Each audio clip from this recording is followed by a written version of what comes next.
This is Rulers World Television. Welcome to News Top Up, your weekly recap of trending stories. I'm Olusola IyanuOluwa.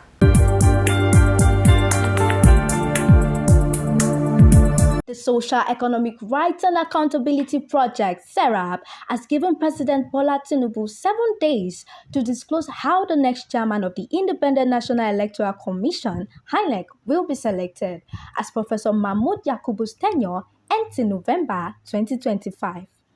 In a later dated September 27, 2025, SERAP called on the President to review the criteria and names of candidates under consideration, confirm whether the Council of State has been consulted, and to remove resident electoral commissioners who are allegedly affiliated with political parties. The group warned that a lack of transparency in the appointment process could undermine public confidence ahead of the 2027 general elections. SERAP has also threatened legal action if the president fails to respond within the 7-day deadline. On Tuesday, September 30th, 2025, the oil and gas sector faced major disruption as PENGASSAN, the Senior Oil Workers Union, began a nationwide strike. The Petroleum and Natural Gas Senior Staff Association of Nigeria launched the strike after Dangote Refinery sacked over 800 unionized workers. The union accused the company of replacing local staff with foreign workers, a claim Dangote Group denies, citing internal restructuring. Meanwhile, the strike led to the shutdown of key oil institutions such as the NNPC and the Nigerian Upstream Petroleum Regulatory Commission (NUPRC), disrupting operations and threatening the supply of refined products. A government-led meeting with both parties ended in a deadlock the same day, while a court order restrained the union from cutting gas supply to the refinery. By Wednesday, October 1st, 2025, oil output had dropped by 16%, raising concerns about economic and energy instability across the country. On Wednesday, October 1st, 2025, Nigeria marked the 65th Independence Day with a nationwide broadcast by President Bola Tinubu.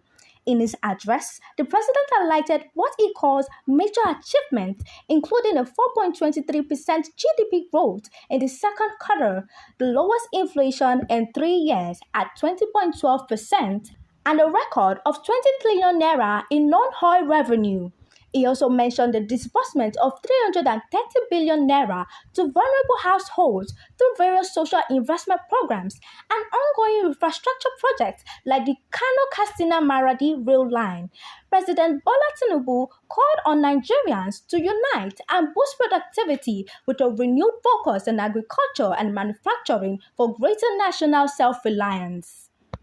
Still on Wednesday, October 1st, 2025, just hours after the Independence Day celebration, PENGASSAN officially suspended its nationwide strike against the Dangote Refinery. This followed swift intervention by the federal government, which brokered a resolution between the union and the refinery's management. As part of the agreement, the more than 800 Nigerian workers who were laid off have now been reinstated. However, PENGASSAN says the strike is only on hold and wants that industrial actions could resume without notice if the refinery fails to honor the terms of the agreement. The suspension comes as a relief to the energy sector, which had already begun to feel the impact of the short-lived shutdown. And on sad mood, 36 confirmed dead, many missing in Kogi boat tragedy. The death toll from the boat mishap that struck Onugwa community in Ibaji local government area of Kogi State has risen to 36.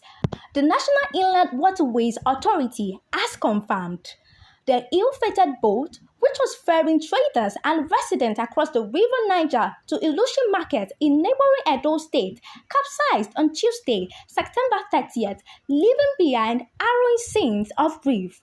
Many of the victims included women, children, and mourners who had attended a burial ceremony in Onugwa. According to NIWA, 45 passengers were rescued alive, but several others remain unaccounted for. The authority could not ascertain the exact number of people on board at the time of the accident. The tragedy has cast a pall of mourning over the riverside communities. Calls for growing for stricter enforcement of water transport safety measures to prevent recurring disasters on Nigerian waterways. That's all for this week. For more trending stories, don't forget to subscribe to our YouTube channel at Rulers World Television. Once again, I'm Olusola IyanuOluwa. Thanks for watching.